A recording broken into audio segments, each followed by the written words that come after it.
Okay, all my windows just did something crazy. Are you seeing the welcome slides, I'm hoping? Great. Yeah. All right, well, welcome everyone to the Garbage and Recycling Advisory Committee. It is Thursday, March 14th. This presentation is being recorded this evening and will be posted to the Solid Waste and Recycling website. Slide's not advancing. Within 1 week. We do hold time on all of our agendas for public comment. We have 2 time slots allotted this evening. If you are having any technical issues, we do ask you to reach out to Zoom for support. With regards to the GRAC committee bylaws on public comment, only the committee chair may recognize a public attendee. We have the raise the hand feature enabled this evening. We also have Q&A. There are, as I mentioned, 2 designated times on each agenda.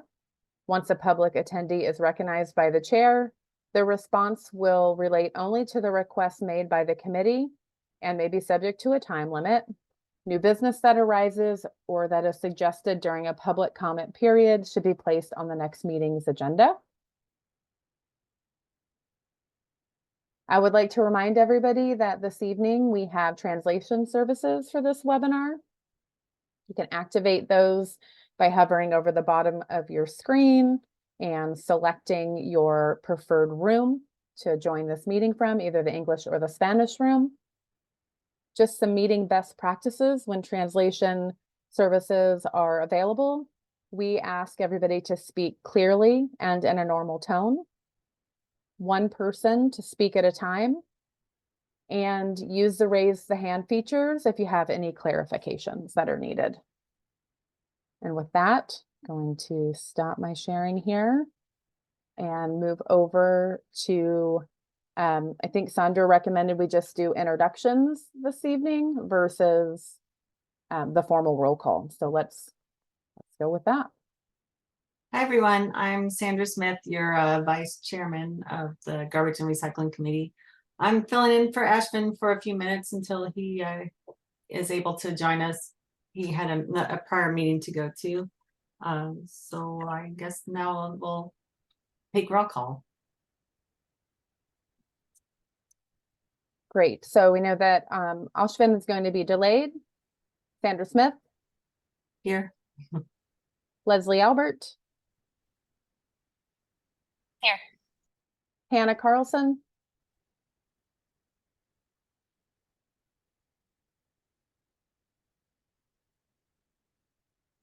Christy Dykink. Here. Aaron Stein. That's myself. I'm moderating and I'm present in the other role as interim manager this evening. Maya Hernandez. Present. Aquí estoy.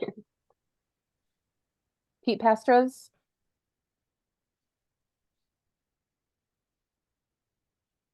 Vinod Singh. Here, sorry, I was a little late. I had multiple links for some reason. Oh, sorry about that. Were you No, waiting I in just another room? Brian St. John.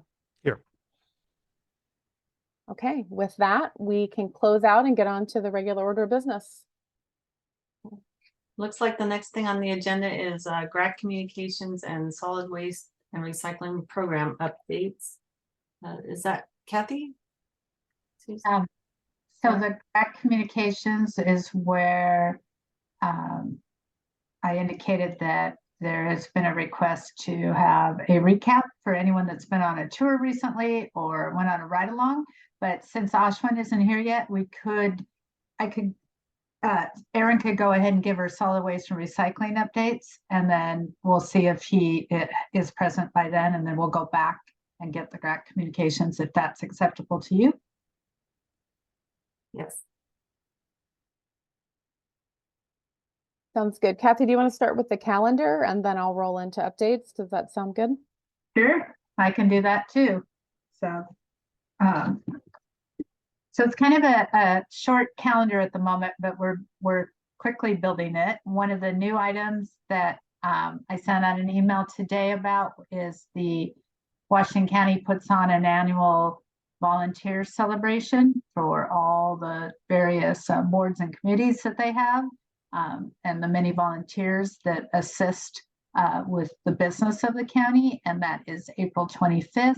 And in my email, it has the information of where it is and the time. And also, if you want to attend, they ask that you click on the link and it will, record a little invite. And then that's purely for numbers. You actually don't need an invite to be there, but they just, because they are serving food, they'd like to have, an idea of the total attendance. And for those that attended it last year, I think it's really good. Usually the chair comes and as well as sometimes the sheriff. I mean, there's just lots of like higher level people that come and talk, and you get to visit with everyone. And so I would encourage all of you, if you can, to attend that. Many of you did last year. One of the things that we're considering, if we don't have another issue in April, is possibly making the volunteer celebration our meeting for the month of April. And so if we do that, the next meeting, and it's a big meeting, is the annual rate review. And one thing I would note there, it's a week later than it would normally be. So instead of being the second Thursday, it's the third Thursday. And that's just because there is a lot of analysis that occurs in a very short period of time. And we get a better result with allowing for an extra week to get everything finalized, and then the reports drafted and submitted to the GRAC. And Erin tonight's going to be giving a review on sort of what that process entails. So that's the May meeting. And then the other things I have on there are somewhere either the September or October meeting. We should have a good solid update on the Recycling Modernization Act, and we can, the RMA. So that's something I think that will be really interesting. And then in December, if you can remember the last 2 Decembers, there have been certificate reviews. There's 2 each year for each hauler, where we do an audit of the compliance with various rules and the code, and then work with each service provider to, where there might be a gap, to go ahead and figure out a plan how to bring them up to compliance. And that's the December meeting, and it usually takes a full 2 hours. So that'll be a big meeting as well. And that's a voting meeting. So the only 2 meetings right now are the May 16th and then the December 12th one that are action items where we'll need a quorum. The only other thing I would mention is a plea again to please let me know if you're going to attend the GRAC meeting. There continue to be several that don't. And so it's just it just helps us for planning. And sometimes things come up at the last minute that even might need a vote. And so it's difficult if I don't know, like if we have enough members. So other than that, I think that's it for calendar. If Erin, you want to talk about the solid waste and recycling updates. Yeah, well, first of all, it's been a pleasure getting to know you as your moderator over the last few years. And I'm certainly excited to be serving you in this new capacity with my interim manager role here in the solid waste and recycling division. So I know that Tom's departure left a big hole in many areas of our work, and I will do my best to lift up items that I think you guys find relevant and important during this time. I'm also going to remind myself to speak a little bit slower because I have a long list of notes here, and I'm not going to rush through. So first up is just, we will be hiring for the solid waste and recycling manager position here at Washington County. That process is going to be headed up by Nora DeLon. She is the Assistant Director for Health and Human Services here at Washington County. In the near future, GRAC members, as well as a number of other stakeholders, will be receiving communications from her The goal is to collect feedback about what type of leader you like to see in that role, what worked, what didn't work. I think it's going to come out in the form of a survey. The plan is that GRAC committee members, the certificated collection companies, so the haulers, and then some key jurisdictional partners will also be reached out for similar feedback, and that can really inform how they craft that position and posting when it goes live to the community. We will also, she'll be connecting directly with the solid waste and recycling staff through some one-on-ones and some other information sharing too. So I think it's going to be a really good process. It's not going to be a hurried process. I think anything with the county does take time. So I anticipate serving in this role for a number of months, at least through summer. You'll be seeing my smiling face here as we look for our new leader.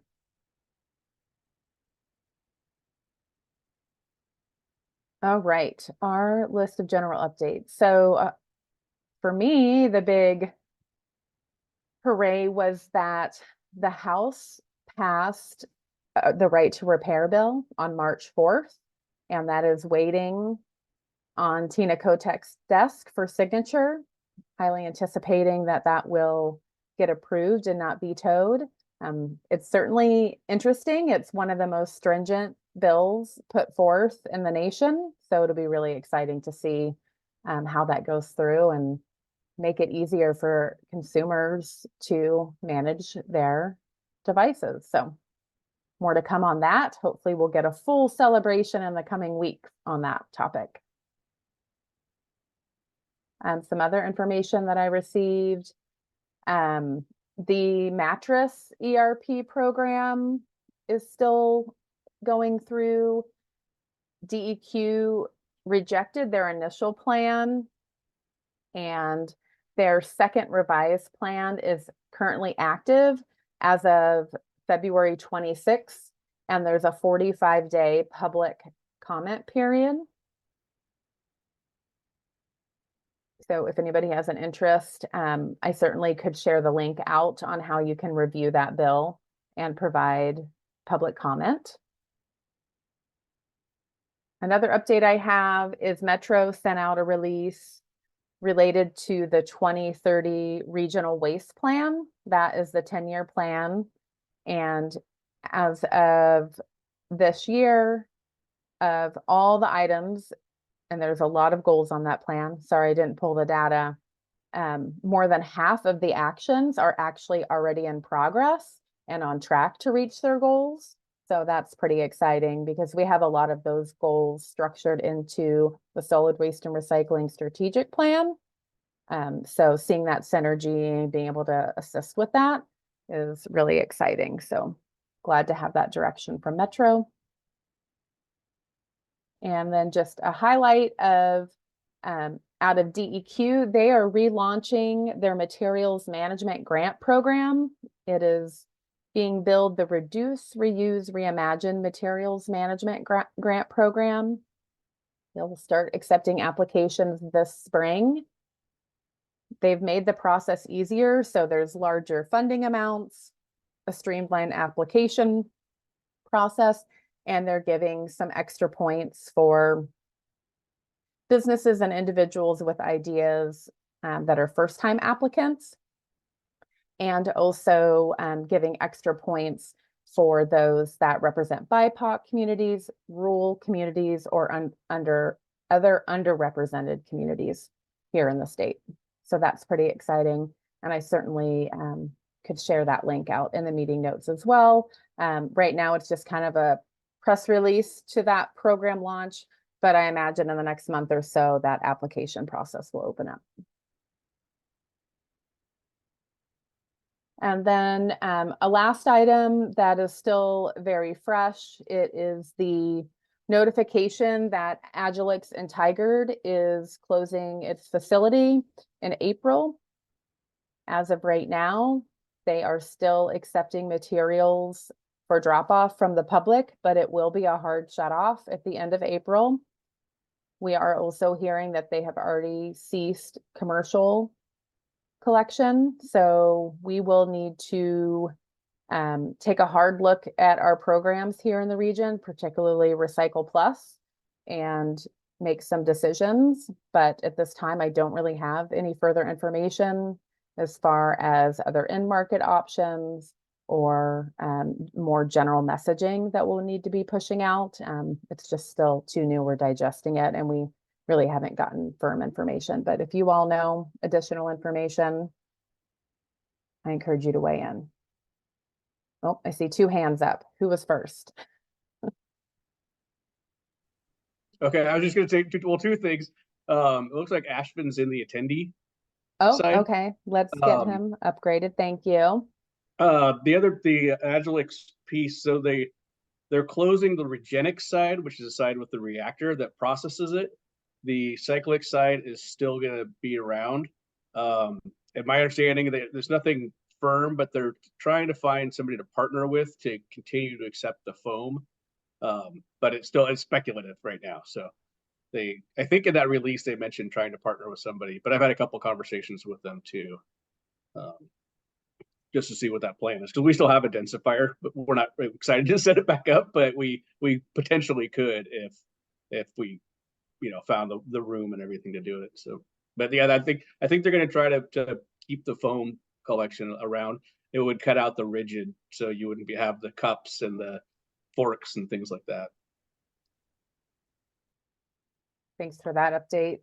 Brian? So apologies, not that familiar with this company and Tigard. Could someone just give me a quick overview? I heard, styrofoam, forks, things like that, what they do. Sorry.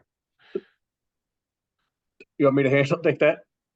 So they have if you haven't been there before, they have a process. They have a reactor that they take polystyrene, so it can be expanded polystyrene like your styrofoam, or your rigids like your solo cups and things like that, and they convert it. It's a advanced recycling or chemical, or whatever term you want to use for it. It turns it back into a polystyrene monomer, which is a liquid, and then that can go into new products or fuel. So it's designed to replace virgin materials, basically. Okay, got it. Are they the only one who does that service for the county? They're I the only see. ones around here. Yeah, they have the only reactor around anywhere that I know about. So there are other markets that if you densify it, you can get them into. But as far as I know, that reactor will not be functional after April. Gotcha. Okay, thank you for the clarification. Yep.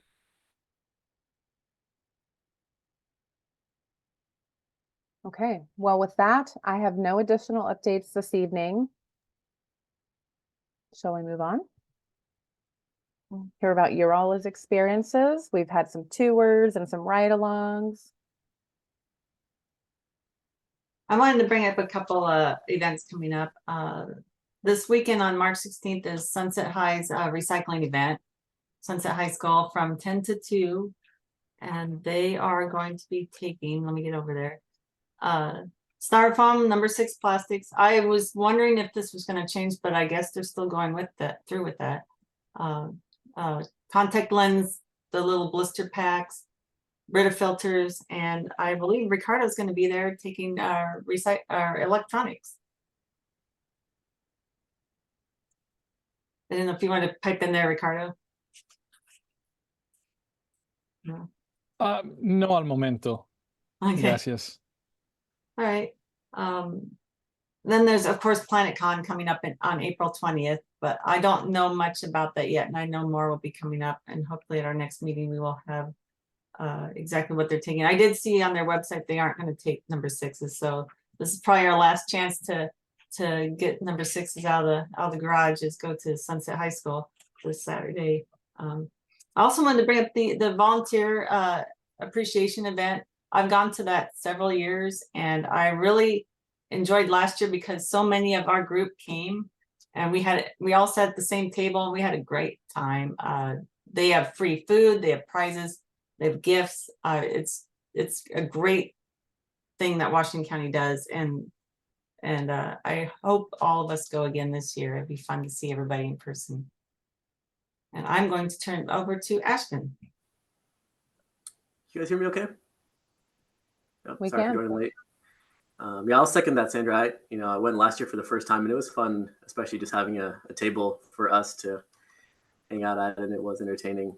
It's at a very nice center also, so definitely encourage everybody to go. It's a nice time for us to all see each other and talk and hear from the commissioners. So it's good. So yeah, the next item on the agenda was just, I think we've had a little bit of informal discussion last year in one of our LCA talks, but not everyone had gone on their ride-alongs or was at that meeting. And I'm hoping folks who did go learned some things, and I think it's worth sharing with the group. Kind of what you did, what you learned. And also just on the record for anyone who watches the video or attends the meetings. I'll start to say that I did both waste management and Pride. And I ended up doing recycling and yard debris across the two. And, Pride was really cool because Kristen was nice enough to actually give me a tour of the whole facility there. So it was nice to see kind of their whole setup and the flow of things, and a lot of little things that go into the system that you don't, consider, like we see it in terms of regulations, like food scraps have to be in enclosed buildings, right? So they had to build a, pretty big area for them to put their yard debris that's mixed with food scraps because it can't be left in the open air. And, the ride-alongs, I think, can be different between the haulers also just because of the technology that they have, right? So waste management was a little bit tough just because it was at 5 a.m. So I did go at 5 to see their whole, setup, and, I was very sleepy, so that was a little bit hard to absorb everything. But it was interesting to, hear their kind of like their safety talk at the beginning. They talked about concerns about, when you lift up a container, for instance, you got to shake it to make sure that there's, not somebody in there, because people can get in there, especially on cold nights, and so it's, they have to go empty a lot of trash cans. I was just thinking, you telling me some stories of even in there was a kid who used to like to hide in a recycling can. And so they have to be very aware of what they're doing, to pick up the can quickly and put it in there, but also be aware of, potential safety hazards, something I had not considered before. And then it's also, I think that was the yard debris one, right? And I live in Aloha, kind of near 198th, right next to their facility. And I think the interesting thing I also learned was that after the city got rid of leaf pickup, everybody started ordering extra yard debris cans for leaf pickup. So you go to some of these houses and they have 7 yard debris containers, and it starts to kind of crowd up the blocks. And I kind of remember talking about that now long ago, but it wasn't something I really considered, that they suddenly had to supply a whole bunch of extra yard debris for all of the leaf pickup that used to be done by the city. You used to be able to I think Forest Grove still does that. You can still take your leaves all out into the street. They come by and they pick it up, but that's no longer the case in Aloha. So I thought that was interesting. Also, that the facility here is not near me is not unionized. I had assumed, through our discussion, that all of the haulers were unionized, but I guess that is not the case. The one waste management location near me is not a union facility. I think. Oh, that, and also, I think, waste management, I think the big thing that I was also interested in was the cameras on waste management, right? They have the AI system that checks on all the cans, right? So the driver is definitely a lot less distracted by having to check what's in the can for contamination, as well as if it's, a pop top versus a full bag, or a happy can versus a full bag on top. So they're, seem like they're, less distracted and able to go a little bit quicker. Whereas, the other facilities that don't have that, the drivers would actually have to get out and put a sign on there. So it definitely, comes up to the driver to have to put a notification on someone's can if they can't get to their can, or if there's contamination in the can. So, we talk about what can, community members do to reduce their rates, right? Because their rates are always going up. And at least that's one thing that stuck out to me was people leaving out empty cans that they'd have to pick up and check to make sure it was empty before they didn't dump it in the back of their truck, right? So they have to stop, check each can if it's out of the curb. So some people don't pull in their cans. So you have to check each one. And so that slows them down.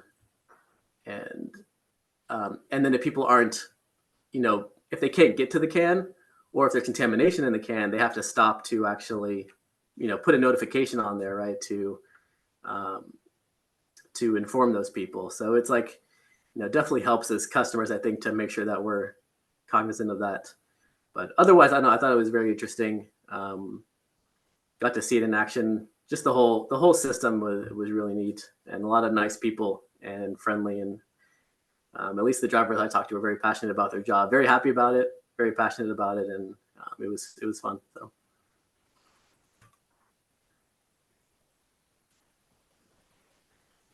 So if anyone else wants to volunteer their experiences. Oh, and Pride also gives you a mini trash can if you go out there, which is super cool. I don't even let my kids play with it because I'm afraid they'll break it. So highly recommend.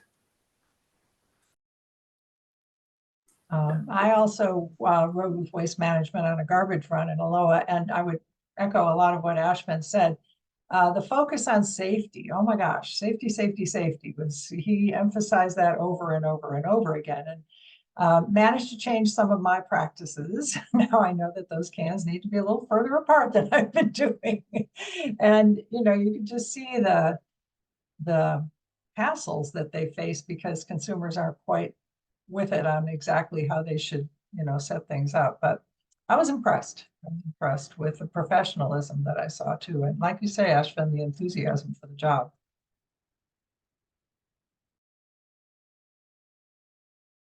Yeah, thanks, Christy. Leslie, do you want to share? Yeah, I would say the same. I also went on a Pride ride along. I think Ashwin and I went like a week apart or something like that, and it was very fun. Had a great time and felt like I learned a lot. I almost wish everyone could go on a ride along. And I do like the little trash can as well that they give you. Did not go on Waste Management because I'm not willing to be somewhere at 5 a.m. But yeah, if any members haven't yet gone on one, I would highly recommend. It was a really good experience. And then are we going to talk about our bottle redemption? Yeah, if thing? you have comments about OBRC too, definitely share those. I felt like that was one of the coolest things I've seen. I mean, I thought our field trip a couple of years ago was really cool.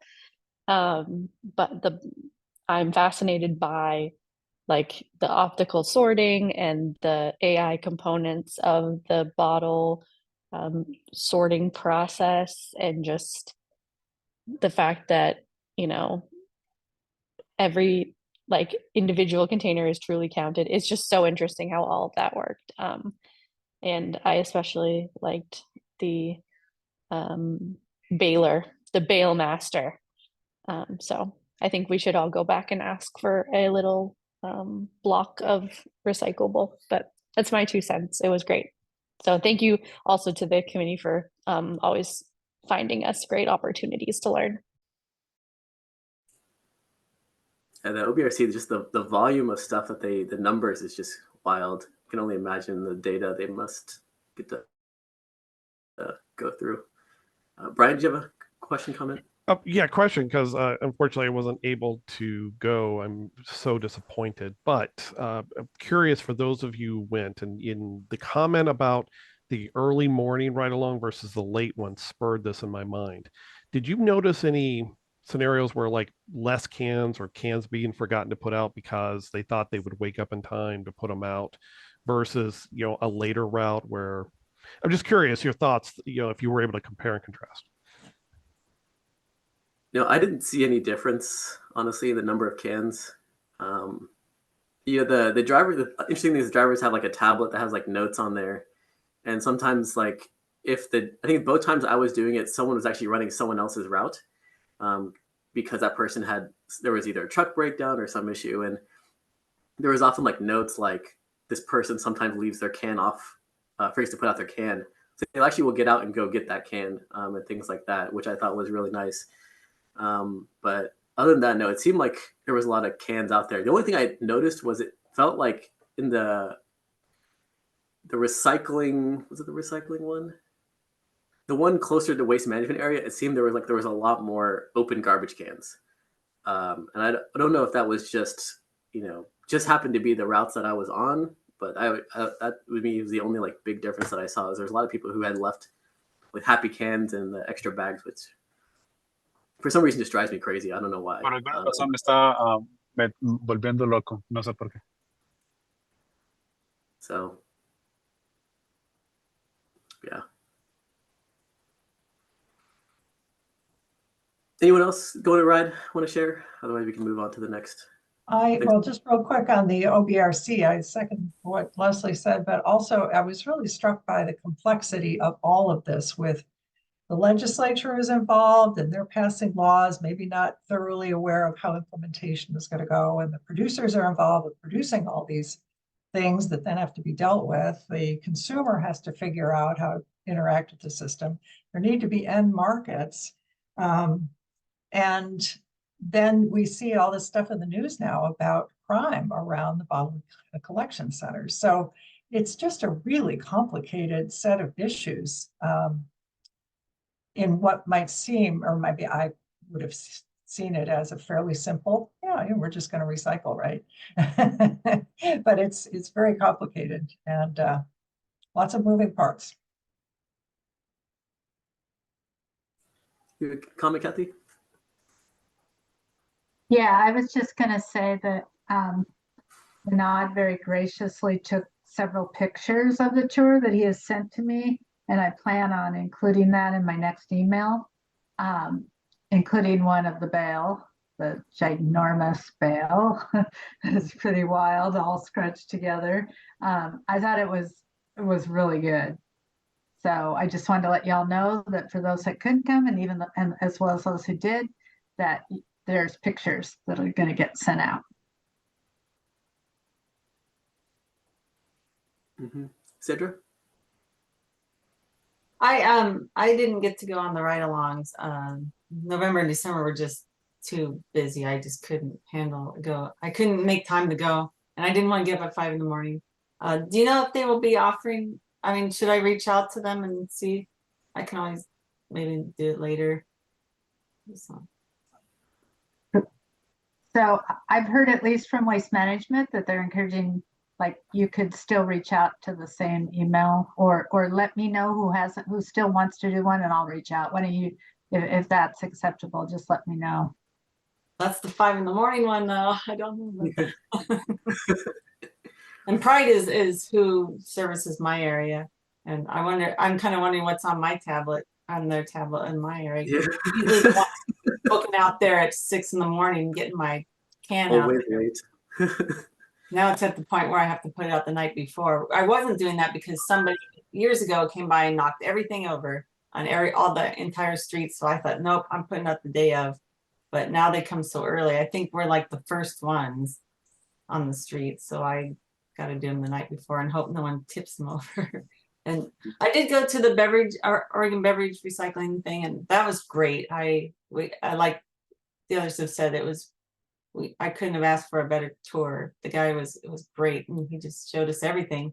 And they even take full cans and stuff of spoiled or whatever, maybe past dated product, and they even recycle that product. Some farmer comes out and feeds their animals with the stuff that gets drained from those, which is unbelievable. It seems like everything's a full circle there, and I really enjoyed it. I'm glad we went. I wish we could do Agilix. I was hoping to do that in the future, but I don't know how that's going to turn out. But maybe they'll be continuing and we can do that. Maybe we can go to the place where they smelt the glass and see them make that. Vinod? Just a couple of things. So Eric that was probably one of the last tours he did because he left the OBRC to go work on the coast. He's been wanting to go. That's where he's from. He's been wanting to go back home. So that was one of his. And then I wanted to thank Kathy for putting it all together and getting us in there. It is amazing the scope of what's going on there. And I'm one of those people that was always like, well, where's all the money go? And so it was interesting that they get to split the money up amongst the sheet up amongst them. And then just because I have an eye for that, the amount of aluminum that goes out, the value of those bales that we're standing next to is astounding. There's a lot of money that they're handling and going through. So you're right. They have an amazing network of accounting and tracking. So it's pretty impressive.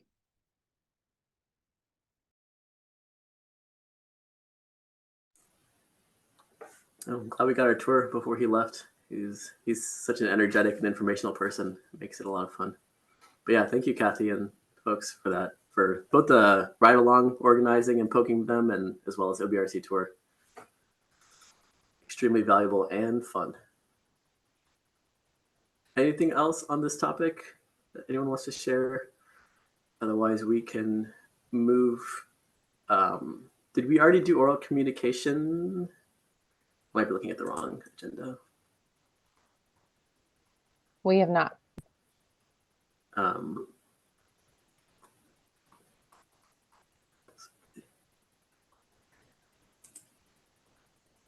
We have Beth with Aura and the attendee pool. Does Beth have anything she wants to say this evening? Give her a chance to put her hand up. Seeing nothing. All right, yeah, Move let's along. move on. Ashwin, do you mind? I do have a comment I'd like to add, if there's Please no do. public comment. So I'm very curious about this, and maybe some of you who did actually the write a song with the glass. I noticed this 2 weeks ago when we had glass pickup. It was my first time putting batteries in on top of the glass. My office, I face my cul-de-sac. Pops in, and of course my eyes look up, and I see him just grab it and blindly throw it in the glass thing and set it back down. And I was like, so this week I had a little bit more batteries, and I watched because I'm like, did I see what I saw? And sure enough, didn't grab the battery separately, just tossed it into wherever all the other glass is. Is that the normal process? Does anyone know if they can share that information, or should the batteries be removed first before the glass is dumped into the larger container with all the other broken glass? And I'm just curious. Vinod, do you know the answer to this? I'm assuming it needs to be separated. It's supposed to be in a quart bag and on Mhm. top of the glass is Correct. what it's supposed to be. Yep. So my dog was barking. Sorry, I missed some of that part of that. But yeah, it's supposed to be set on top and then handled separately. And we've kind of been watching our glass pile to see if we're seeing batteries in there and haven't noticed it so far. So Okay. But the glass pickup trucks have two separate compartments, right?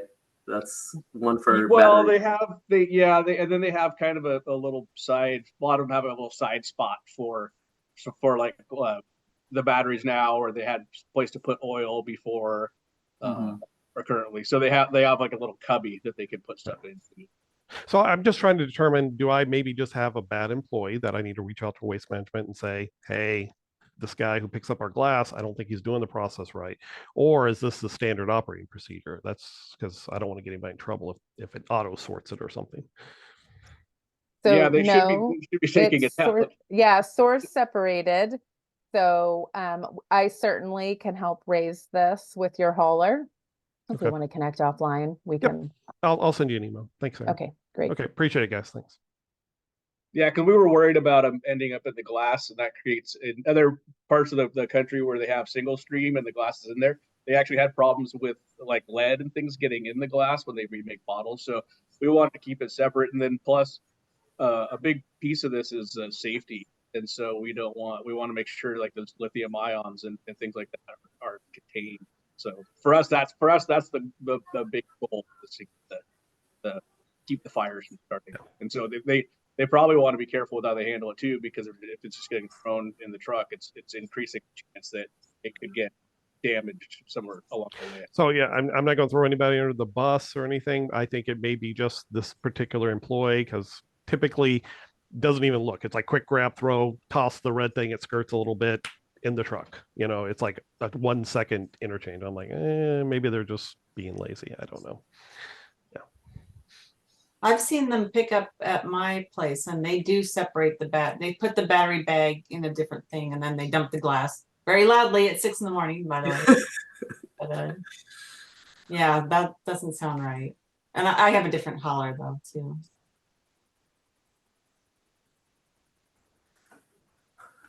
All right, we move to the next. Erin, you gonna take over for this? I will, and I am the oddball that is up every day at 5 a.m. I get my best work done starting at 6:30. I also happen to be the first house on my garbage route and do sometimes still have to run out there to get my can out in time. I hear them coming down the highway. So I can relate. It is an early start time.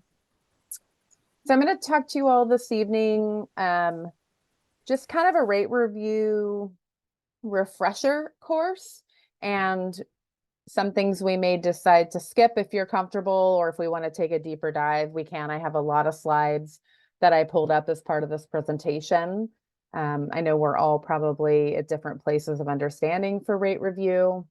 And so certainly feel free to slow me down, ask additional questions as we go, and we will dive in. And I will ask for a little grace because I did start my work day at 6:30 this morning, and I quit caffeinating at noon because I didn't want to be up all night tonight. So give me just a second. I want to get my screen up and ready, and then we'll get going.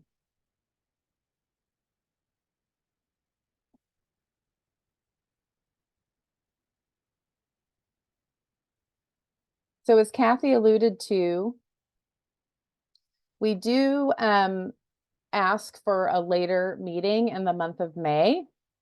And that just does give us a little extra time, and I'll dig into that timeline here in a bit. But we're actually just getting started with our rate review. And let's dig in. So in 2022, we had some direction from the board around rate transparency, and then we've had requests from community members as well since I started in 2020. And then on top of that, those Metro 2030 regional waste plan goals, they actually have a specific task that is centered around rate transparency. And so that specific goal is to adopt rates for all services that are reasonable, responsive to users' economic needs, that are regionally consistent and well understood. And for Washington County, our specific goal is to increase transparency, provide timely and relevant information, and ensure content around rates is clear and understood. Because we actually have a very complicated process, and we really want to distill our information down to what community members are seeking around what their bill should look like and when their rate may change. So in 2023, we underwent some significant website modifications, and that included formatting changes. We developed FAQs, and then we also took the time to really uplift some documentation around what the rate review process entails. And this year, in 2024, we have contracted with a community liaison engagement group, a CELS organization, and that organization is currently reviewing our web content. We manage actually a full English and full Spanish website for solid waste and recycling that is unique for the county. And all of our content is, in fact, trans-created in this process. And so the CELS are helping us take a look and really dig into the details of that to make sure in both languages it is clear and understood, and they will be informing maybe some further website design changes or some additional information that we would like to pull into our FAQ areas. So first of all, where do you go to find our rates? This PowerPoint presentation that we've shared this evening, I do have the active links in if you want a quick reference after this meeting. One of the steps we took last year was to actually separate our total user guide for the county website into two sections. So there's an at work and an at home section. So for residential rates, you will find those under the at home. One of the biggest things that we do is we do encourage payers to call their garbage and recycling company to discuss current rates. And the key to this is while we have staff that operate Monday through Friday in our office to answer questions about recycling and how to package materials and a whole variety of things, we don't actually have access to users' account information. So we don't know what size container you have. If you're calling from outside unincorporated, we don't know your frequency of pickup. So we always would just point you back to if you're having questions or concerns around maybe a Smiley can fee or maybe right sizing your container, maybe it's time to upgrade, or even if you're doing more recycling, get an extra recycling can and downgrade your garbage can to a smaller size. Those types of questions are always best directed to your collection company. We also encourage everyone to connect on Dropbox services. Dropbox services are offered to commercial customers and residential customers. And that rate structure is fairly complex because there's drop-off fees, mileage fees, depending on the types of materials and where you live in the county, where you'll go for disposal is variable and the cost can vary. So when you need that type of service, if you reach out to the collection company, they can walk you through those details and give you an estimate for service. And then lastly, we do have a reduced rate program available. We just finished our first full year, saw really great participation numbers in our first year. And so if a customer is having trouble paying their bill and they reach out to their hauler, while the reduced rate program isn't emergency financial assistance, it is just a conversation to be started with your hauler for long-term relief. And then also maybe they can get you set up on a payment plan or something to kind of ease your immediate burden that you're experiencing and try to prevent a service disruption. And for commercial rates, as I said, you just go to at work and then commercial rates, and nested under commercial rates, you will also find medical service rates, which apply to doctors' offices and hospitals and dental clinics. So how does the county even have the authority to set rates? When I'm talking about rate setting, this is just specific to the unincorporated jurisdiction of Washington County, which you all serve. All the jurisdictions in the region do undergo a similar rate review process, and we're all kind of on a similar timeline. But specific to Washington County, it is Code 804 that gives us the authority, well, the board, the authority to set rates for the areas of unincorporated Washington County. And the goal is really to make sure that we undergo an annual rate review process.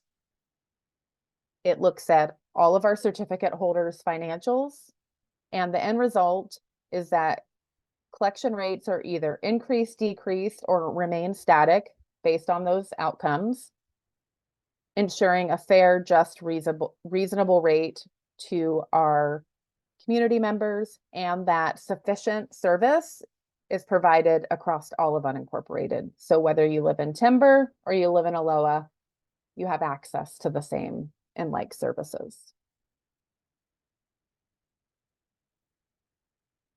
So our partners in this rate setting process is county staff, you all, and the board.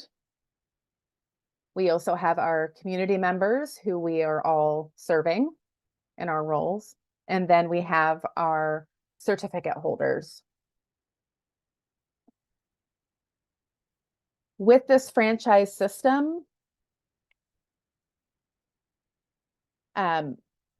there are benefits to it. It reduces the number of trucks that we have on our roadways. It does ensure that community members have fair and equitable access to garbage and recycling services. And because the system displaces competition within the marketplace, that is why the county has onus to go ahead and manage and be the rate setting authority. And furthermore, just going through the process annually is in good faith to our community members. So our annual rate review process, the timeline that I'm showing you really just reflects the active point of it, but we start rate conversations in November and December with our certificate holders. And then we finalize the detailed cost report in the month of January. There can be changes to those reports. For example, we just had our first full year of the reduced rate program. So there is a new DCR tab that will specifically report how many households were on that program. And it just rolls up some financial data related to that. So that was like a new addition. And so there's little tweaks each year to what this particular template can look like. I think currently it has 18 or 19 tabs. So it is a very sizable document, and I certainly could share that template out if there was an interest after, so you could see just the amount of time and effort that goes into it. And so we do give them 2 months to complete that. And every year, March 15th is the due date for the detailed cost report. So tomorrow, yay, I'm already getting those spreadsheets in as we speak. So that's exciting. So now that I'm getting those detailed cost reports in, I will look at those for year-over-year comparison by hauler to see if there's anything trending, anything that seems out of place. Our CPAs, we contract with Marina and Company to do our CPA work. They also are starting to dig into the financials. And so from mid-March through mid-April, we will start to do this deep dive into all the data, and then we'll also start conducting site visits. Site visits that are 3 largest haulers by capita, they get a site visit annually. So that means Pride, Walker, and Waste Management, having the largest state, volume of customers. They always will be part of kind of this deep dive, and that can be virtual or in person. Sometimes we'll go set up in the boardroom, and that's just the CPA's opportunity to ask questions about anomalies or dig for deeper information. Maybe they want to take a look at the books. And then those comparisons that I was telling you about, those year over years, if there's just something that seems off, we can request additional time with any of our certificate holders. And sometimes that's an email, and sometimes it's, hey, can we come down and look at some additional details with you? And so from there, we roll into late April, and that's when the CPAs do adjustments. So the haulers submit their data, and then through this negotiation process and truing up numbers, we will come back with like a final composite result. And that happens in late April. Then in early May, we connect with the Washington County certificate holders. And from there, in mid-May, we come to see you. And this year it will be on the 16th. And it will be important for us to have a quorum. I'm just speculating, but I haven't had a year where we've had 0 rate actions to date. So there will be, in my best guess, some rate action for us to vote through in the month of May. And from there, once we get you all's recommendation and staff's recommendation, we move into presenting to the Board of County Commissioners, and that happens in June. We go to a work session in early June, and then in late June, we get their formal approval with the goal of on July 1st, we will mail out letters to all the haulers, mail out letters to all of their customers. And that just indicates what the rate change is. If there is no rate change, we don't typically send a letter, but if there are programmatic changes, we may opt to do that. It just kind of depends. For example, with the residential food scrap rollout or other like major program changes, it's a good time to just check in and say this is happening. And then if all goes as planned, all of these pieces fall in alignment on August 1st, any new rate changes are implemented. Aaron, can we pause here for questions on that last slide? Yeah. Oh, thank you. Right. So, curious, you mentioned the site visit aspect, the CPAs going online. How does that work for waste management? Do they have local site? Because I mean, they're such a national company versus the local haulers, correct? They do. And typically because they provide so much service to the area, our site visit may be combined with other jurisdictions. So it will be a joint venture with several jurisdictions being represented, because the key to all of this is that they allocate cost to our jurisdiction based on the number of customers. So it's not a true dollar for dollar in and out Right. the door. And because of that, that's what we're truing up through those site visits and those deep dives into these detailed cost reports is, you know, ensuring those allocated costs are correct. And so with those larger companies, a lot of times it's easier if we're all there together and can have those discussions jointly. Okay, makes sense. Thank you for clarifying. Yeah, no problem. Any other questions? And I can't see hands, so just, Yeah, I'll stop you, Aaron, if there's okay. questions. Thank you. I think there's no more questions at the moment. So All right.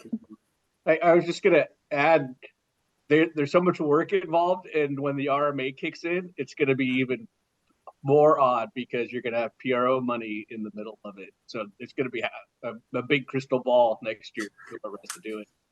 Vinod, I'm not ready to deal yet. So many unanswered questions around that.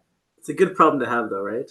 When there's money coming in. So It will be a very interesting process for us to work through. yeah, do the other districts use the same process where they do the top three? I mean, I've never actually tried to attend one or actually look into it. Do you know how Yeah, similar the so process is there? I think we all manage that a little bit differently. And so there's some jurisdictions that only take a look every so many years. We opted to just do our top percentage. Others look at everybody equally. We all manage that component a bit differently, but the detailed cost report templates that we use, they're pretty much identical throughout the region. Okay. So we do the programmatic data that we're collecting and to the line of service that we're collecting. We all seek that same level of information, which, you know, for example, bringing up RMA, we collect cost for the total recyclable system. We don't look at glass, and we've been asked to help support coming up what our actual glass processing cost per customer. And we don't collect down to that minute level, right? We just don't. We have our total costs for recycling. We don't have each line of service broken out in the detailed cost report. So when we're talking about things we have to consider for future detailed cost reports and planning and money considerations, that's something that we'll need to work through, as glass is going to be a hot button issue with RMA. So yeah, it's fascinating. So I think I just kind of alluded that our rates are set from analysis. And so our last large study was done by an economist in 2009. And so all of our base rates were set from that study. And then they just adjust annually based on this review process. We work on a return on revenue methodology, and the target for at least the last 10 years has been a 10%. And our rate adjustments that are made, each line of service, we have those operate independent of each other. So commercial customers, their rate, we just look at commercial lines of service versus residential. So they don't subsidize each other or offset. There are some route efficiencies and that can be managed through allocations. But when we look at the hard numbers around rates, we look at Dropbox and compactor, we look at the residential, and we look at the commercial sectors as 3 individual lines of service. And so there can be variations each year where, you know, commercial sector might have a really strong return on revenue, but the residential side may not. And that's just because there's different cost conditions operating in those markets. So a little bit more about a return on revenue. So each year they are reporting their total revenues to us, and they do report that by line of service. Then they subtract their expenses and we come up with the profit. Then we take the profit and we divide that by the revenues, and that determines the return on revenue. And our current target, as I mentioned, has been 10% for about a decade. If the prior year's revenue is more or less than the target, then we'll adjust those. And the goal is really just to continue to set collection rates that are providing adequate revenue to cover all the allowable collection costs, plus a profit margin for our certificate holders in the region. And we see variations, again, among not only lines of service, but also between urban and rural areas, just because of additional transportation cost. But when we look at the total return on revenue, we look at that as an entire system. So you may have a hauler that operated at a 12% return on revenue on residential, and another hauler that had a 6%, but we look at the entire aggregate, all 8 haulers, to get the system back to 10%.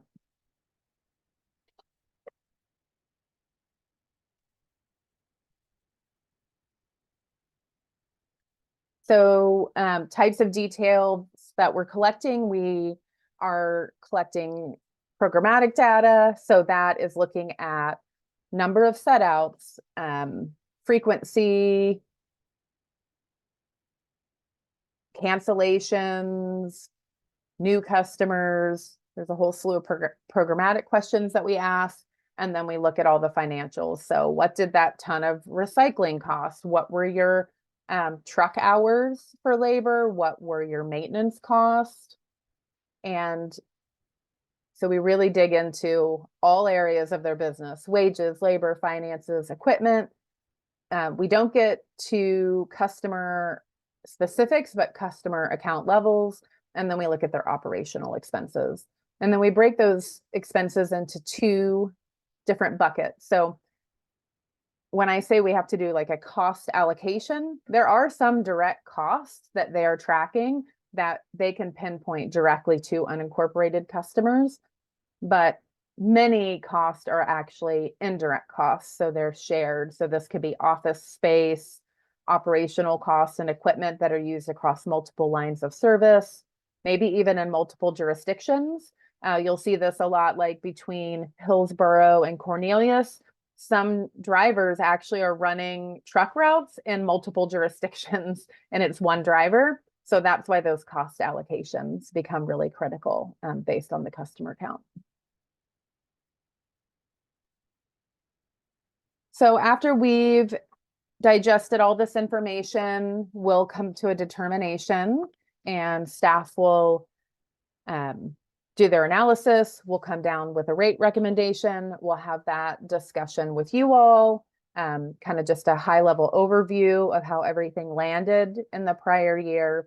And then things move on to the Board of County Commissioners for review. And ultimately, the board could opt to say, conditions are rough, we don't want to change rates. They could say, your recommendation's lovely, let's move it forward. Or they could come up with completely alternative plans. And I've actually heard all of those conditions since I've been here in 4 years, but generally we'll land with a strong staff recommendation, and then we're able to move forward with the rate action. But they have a lot of things to consider in this approval. So economic conditions, what types of investments that our certificate holders are planning to make and have made in their facilities and with equipment changes, additional lines of service. So we've added the Recycle Plus program here in unincorporated Washington County. What are wages doing in the area? The methodology of collection and transportation, where our actual disposal facilities are, and how costs for disposals impacting the system. So a few years ago, Metro had a very high tip fee increase. It was over 17%. And we had our rate plan fully baked in the month of May, and determined that while we typically only look backwards in this assessment, so the prior full calendar year, we needed to make some special considerations because the cost of disposal was going to be increasing in conjunction with our rate increase.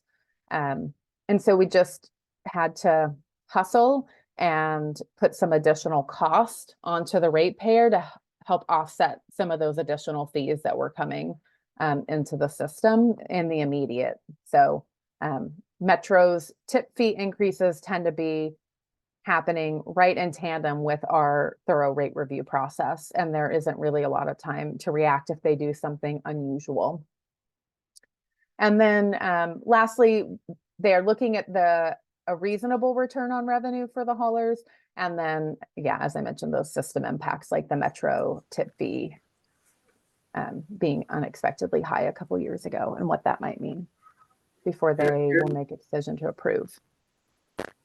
Yeah. Was this last year you're saying that they increased the tip fee by 7%, or was that 2 years ago? No, it was over 17%, and that was in 2022, I believe. Yes. So because last year I remember, I think they did increase it as well, right? But we didn't do It goes up every year. So there's some costs because we look back, there's like general, like everything in life, costs are going up. So power is increasing, gas prices are going up. And the way our system works is we always look a year back. We don't do projections. There are some jurisdictions that do. You have to have an economist, and it gets really into the weeds, that methodology. So the county's opted to just take a look back with this more of a true up opportunity. It's kind of how we roll. But in that particular year, because that increase was so substantial and unexpected, we did have our accountants do some projections to help offset. That was definitely an unusual approach for us. But it helped kind of relieve the pressure on the system with those really high costs. Yeah. And then you mentioned the commissioners get the staff recommendation. I'm kind of curious how they consume our inputs. I assume they don't watch this whole video or recording, right? So if we have like input and stuff beyond the staff. Oh, are you there? Hello? I think his mic might be breaking up a little bit. Oh, I just heard some feedback. So I think I got the gist of the question, which is how feedback is taken to the board. So in general, and this is where my new hat as interim will be coming on. That's a role that Tom served for our staff and our division. We build the staff report. You all review it. We will come up with a vote out of the 19th, and then the staff does write a formal report which goes to the board in June. First, we go to a work session in June, and in general, we will build in your recommendation to that staff report that they'll be reviewing in the month of June. If there's any hot button issues, we have the opportunity to kind of do a one sheet or give county the commissioners just a heads up, and then they have the opportunity to seek out additional information. And we do have several commissioners that are very actively engaged in the rates conversation. Commissioner Treese actually just served on Metro's waste fee policy task force. And through that work, that's really informing Metro's, their fee setting at their facilities. So that's been interesting. So they do stay connected to the work. Kathy could probably speak more to if there's a certain pathway, if you have a specific message or how that works. But in my understanding is we've always just kind of carried forward your thoughts out of that May meeting through our staff recommendations up the chain. Sure, I could weigh in a little bit.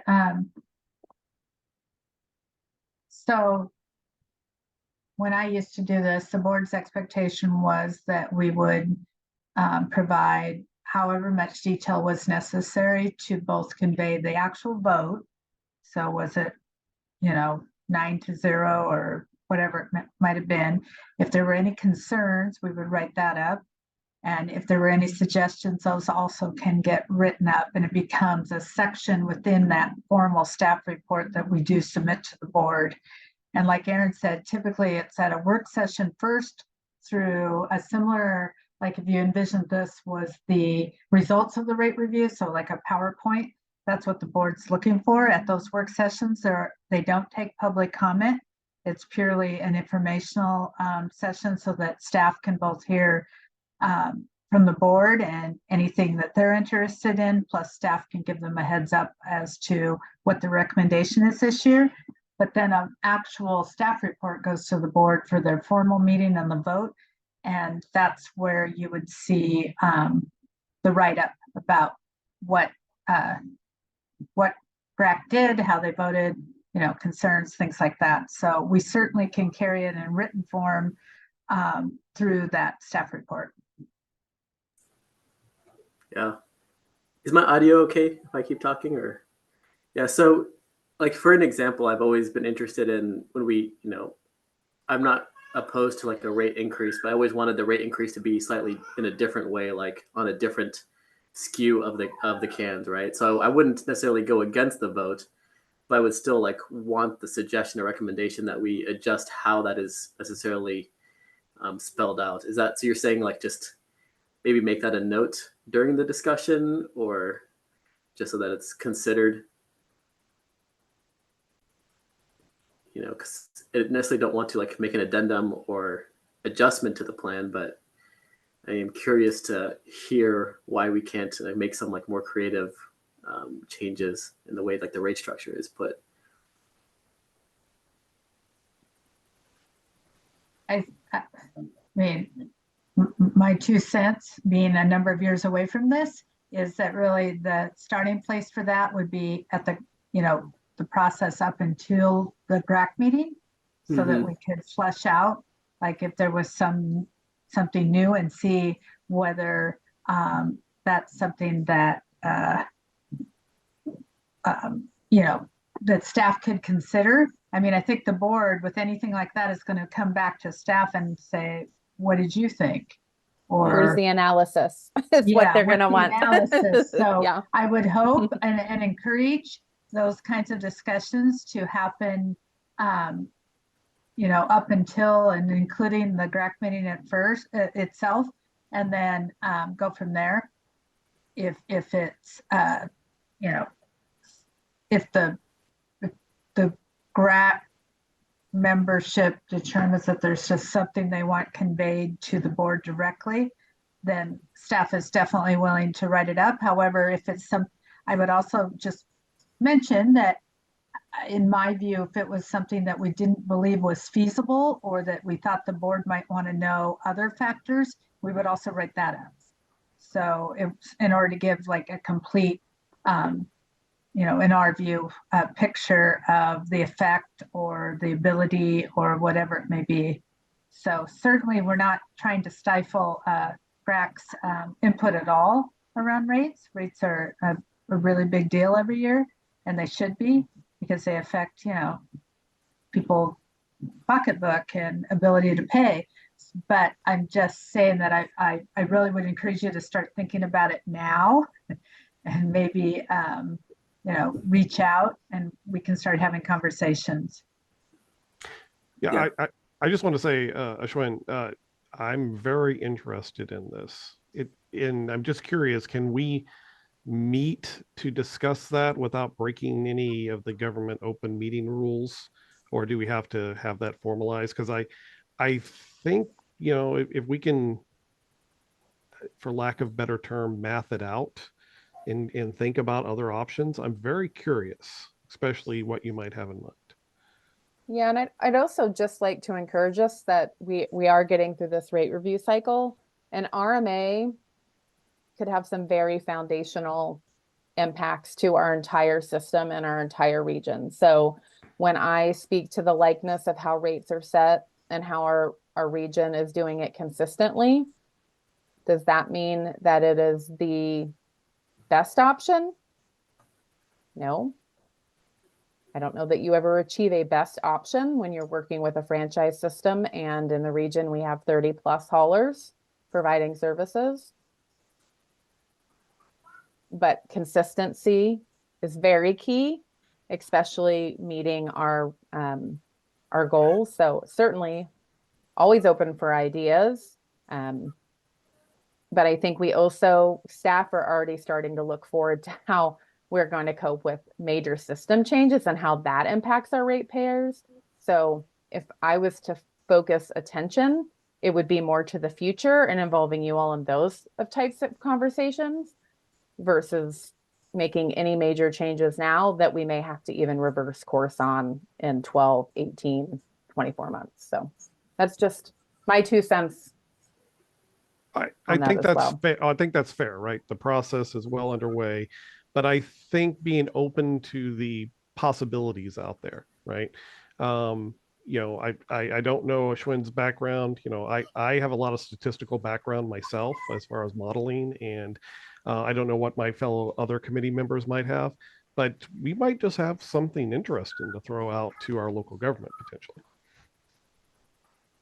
Yeah, I guess maybe the question is what he suggested. Are we allowed to meet about this topic outside of this committee, right? We're not, correct? We have to go ahead, Kathy, you know the rules. If it's something that is going to be in front of you as an action item, then there's limits on how many can meet outside the committee meeting. Otherwise, it's considered a public meeting and it has to be published and all the other things that go along with a public meeting. And I'm not the legal expert, but I think it might be as few as 2. So it's not, it doesn't allow for a big group meeting because it's something that is going to be presented and voted on in a future meeting. Mm-hmm. When we did the Ridwell thing, we did a subcommittee. Is that an avenue?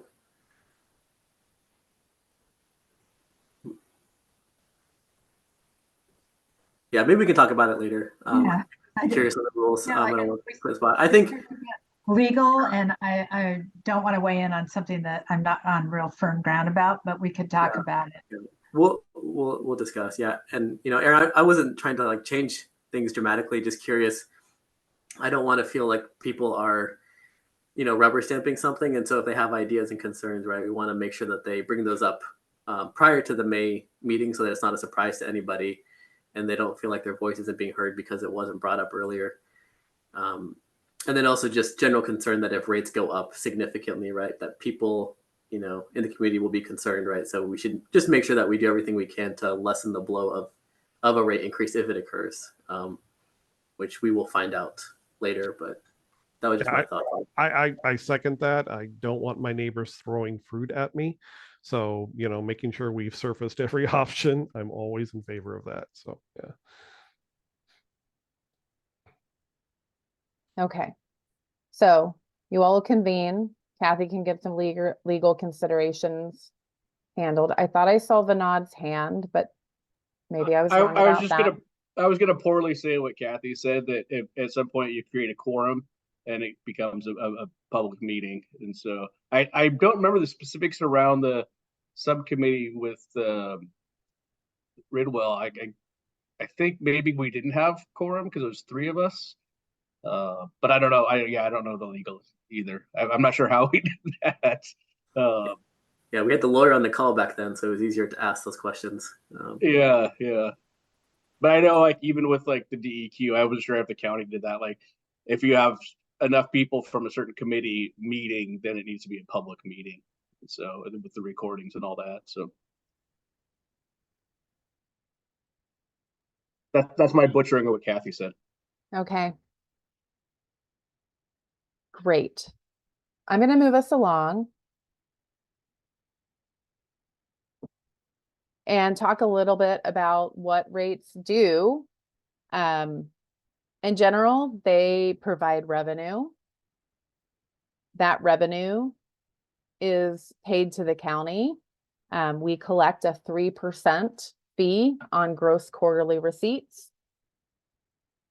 And for the 2023-2024 fiscal year, which we currently in, any additional funding that's collected and not spent by our program gets allocated to the county's general fund. I think it is worth noting that for next fiscal year, for 24-25, which will go into effect July 1st, we have in our proposed budget that the solid waste and recycling will become part of a special fund with public health in our Health and Human Services Department. And so what that will mean is any overages collected from our gross receipt revenue, that money will actually stay within the Health and Human Service Division and apply to other departments that are benefiting our community along the lines of health and human services versus paving a road or building a building. We won't know if that budget change is approved until late April or early May.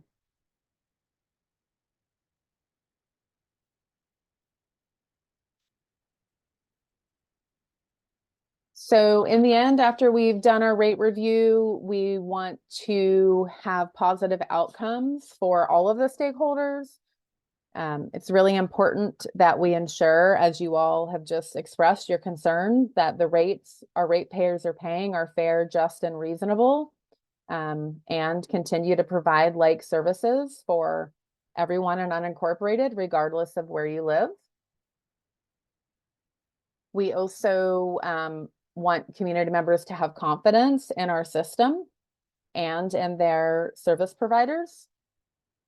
And we do have to ensure that our certificate holders are earning a profit, because without adequate profits, they can't reinvest in their facilities, their equipment, and continue to improve service levels here in the county. So as I alluded to early on in this conversation, we have our major rate types. We have residential, our commercial, our occasional container, and then we have medical waste. When it comes to residential rates, we do offer a wide variety of options here in unincorporated. That can go from your standard weekly service, or you can opt into a will call option. And your standard service bundle, if you're in an urban area, you will have your weekly garbage, and then every other week recycling and food scrap and yard debris collection. And if you're in the rural area, you get your weekly garbage and every other week recycling. And we are offering the battery collection countywide in your glass bin. Will call service is more a la carte. So if you really have infrequent services, you pay a base monthly fee, but then you only pay for disposal at the time of collection. And then again, we bill on a monthly basis. There are additional services and fees that you can add, like an extra yard debris cart. And but most of the haulers in the region bill for service every other month instead of on a monthly basis. And this is 2020's cost for collection, but I think this is a really great graphic, and we actually have this up on our website as well. It just kind of gives you the skew in a typical 32-gallon can cart rate. At this time, the rate was $27.98 for the 32-gallon can cart service. How those costs break down. So about 30% of your cost are disposal, salaries and benefits make up 34%, followed by vehicle, equipment, and yard cost at 11%, the general administrative cost at 12%, the hauler profit at 10%, the fees to the county at 3%. And I think this is often confusing to community members, but fuel actually makes up a really small percent, which I find fascinating with the volume of trucks that are out on the road, but it's actually a little less than 1% of the rate is fuel cost. Brian? Yeah, I just wanted to jump in. So first of all, thank you last year. When I first joined, I remember coming out and meeting you at the office. You showed me this graphic here. This was extremely well written, explains the breakdown. I'm curious if one of us on the committee has questions going forward, are we able to set up maybe an office visit with you or just a phone call to have some dialogue? Is that possible this year during this process?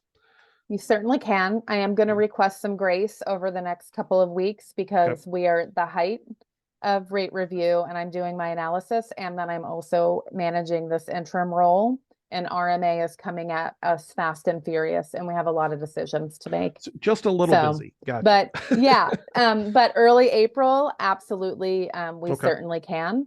I can tell you that the financials that the haulers submit to us, those are confidential. Of We course. actually, that gets managed through the CPA. I can always take system level looks with you, and we can look back at last year's data. But we can't get granular on specific collection companies' financials. No, understood. Yeah, totally respect that. Thank you. And totally, I will respect the grace that you're asking for. I would not want to be bothered in my busy times either. So understood. And I just coordinate maybe time through Kathy. That'd be great. She's got my access to my calendar.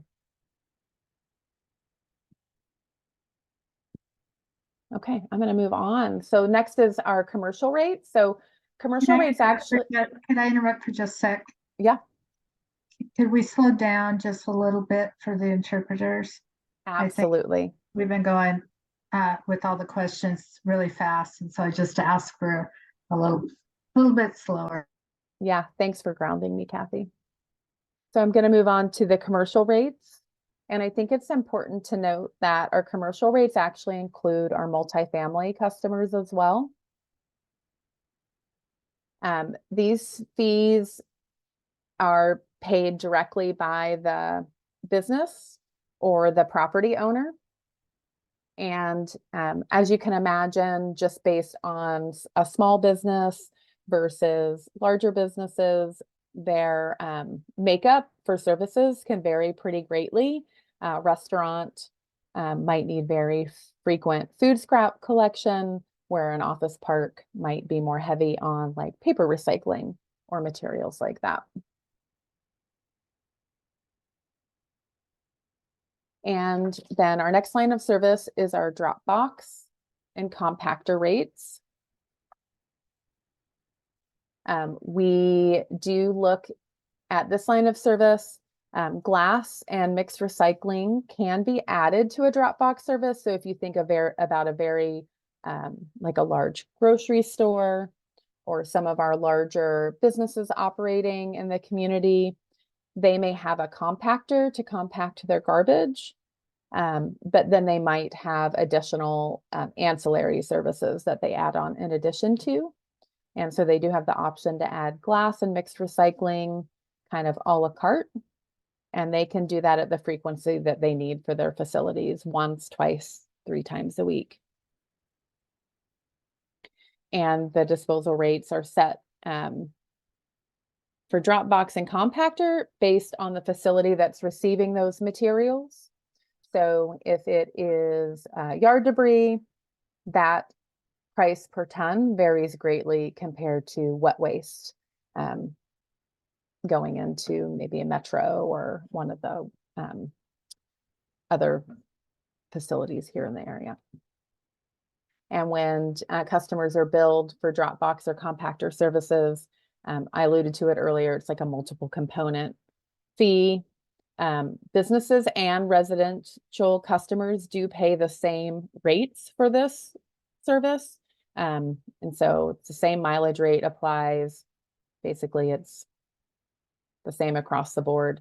And then everybody is billed disposal at the facility's cost plus fees. They're allowed to build in the, like, for example, Metro, everyone pays a regional system fee. And so when tonnage is disposed of, that regional system fee is on there, and we do allow the haulers to pass that on to the customer as well, so they're not eating that fee. And then we have medical waste. This is a very small percent of our system here in unincorporated Washington County. The price for medical waste is determined by the size of container that you have and then the frequency of pickups. All medical waste does have to be placed in approved containers. I'm sure you've all seen them, the red containers. They can source those wherever they like. We only manage the collection on the back end. And at this point in time we have our 8 certificate holders. They subcontract medical waste out to 2 different service providers here in the county. And I should go back and mention that Dropbox also can be subcontracted out.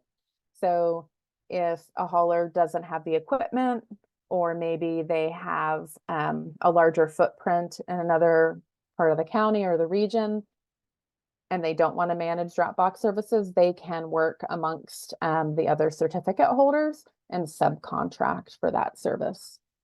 But it doesn't allow for individuals that aren't in the certificate system or that have a subcontract to operate. And with that, I'll open it up to any other questions that you all have. And I'm going to stop sharing my screen so I can see everybody again. Thank you, Erin, for that overview. Sounds like you have an exciting 2 months ahead of you. A lot of last minute changes coming at the same time. So yeah, I think we have some exciting things, as I alluded to earlier, when we start conversations in the fall with our certificate holders. We look at things that can be a benefit to the community. And we had the benefit of doing a bulky waste pilot program last spring with some Metro funding in the multifamily community. And we learned a lot about how variable rates are here in the county for someone who needs to throw out their mattress or their sofa. And several jurisdictions have created a bulky waste menu. So the city of Hillsborough and city of Beaverton, you can go to their website. You can say, I've got a dresser to get rid of, and you can transparently see on their website what that is going to cost you. So we are working on some modeling and hope to bring that forward to you all in May, which will be exciting. Of course, that menu won't encompass every single item, but we are working on a methodology as well. Just to make things affordable, I don't think a lot of households know that they simply can call their collection company and put something out on the curb if they prearrange it versus having to self-haul to a facility or get a drop box just to manage a couch. Well, if you could do that same service through your hauler for $50, don't quote me on that, but just, a set fee that that is fixed. I think that is just, those are the types of rate initiatives that we're working on that can really build trust and transparency into our system. So we're actively working to get that stood up, and hopefully we'll be bringing that to you in May as one of our considerations for a change. If you want to know what the current allocation is now, we have a fee on the additional fees that says $75, and the haulers allocate the labor and build in the disposal cost to that. And there is variability in the methodology that that's currently happening. And then also in the disposal site that that's taken to, those costs can really vary. So it will be very interesting if we can land an agreement on just kind of the set menu based on size of items or weight of items and try to move that forward. Mm-hmm. It's interesting. And then I think Recycle Plus, you probably do you expect it to be still a small portion this year for rates? Yeah, And then the we other won't thing take was, a very deep dive into Recycle Plus. It's still county-wide. It only accounts for less than 1% of the population is using it. I haven't seen the numbers specific to unincorporated, but and then it same doesn't have a question lot for of like traction. food scraps and reduced rate are the other two, right? That are Yeah. So we will have very solid reduced rate data because that program started January of 2023. So we'll have a full year of data. For food scraps, we started October. So what we can see is shifts in tonnage, but we're still using a lot of the same processing facilities. So that's not going to be probably as apparent. It would just be seeing maybe less wet waste in one area and higher food scrap rates. That won't really show up too strongly in this year's DCR. We may be able to make some assumptions, but not having that full year's data to compare year over year, it's kind of challenging to just look at that last quarter when we're collecting data for the full year. It would be more next year looking back, and we would be able to make those comparisons a bit better. Mm-hmm. Yeah, makes sense. Great. Any other questions from folks on this?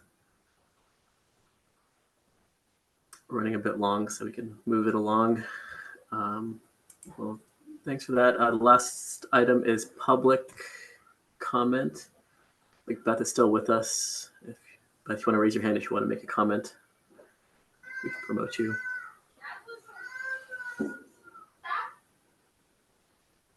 Otherwise, as the last item, so we can call it. So have a good night, everybody.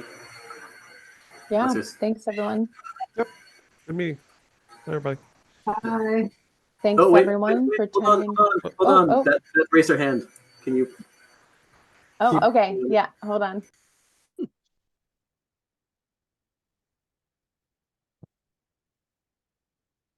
Okay, Beth, I think you should be able to speak. Okay, sorry about that. For some reason, I've been having a really hard time reaching my hand. The only thing I have to say is that I am certain that Pride or any of the other haulers would be happy to arrange a tour of their facility with you. So I would not hesitate to reach out and arrange that, even though you might have missed that window before. Otherwise, great meeting. Thank you. It's fun listening. Thanks for attending. All right, everybody. Have a good evening. Bye. Yes. Thanks everyone for attending the March 14th meeting of the Garbage and Recycling Advisory Committee. As mentioned, this session was recorded and will be posted to our website within a week. Thank you.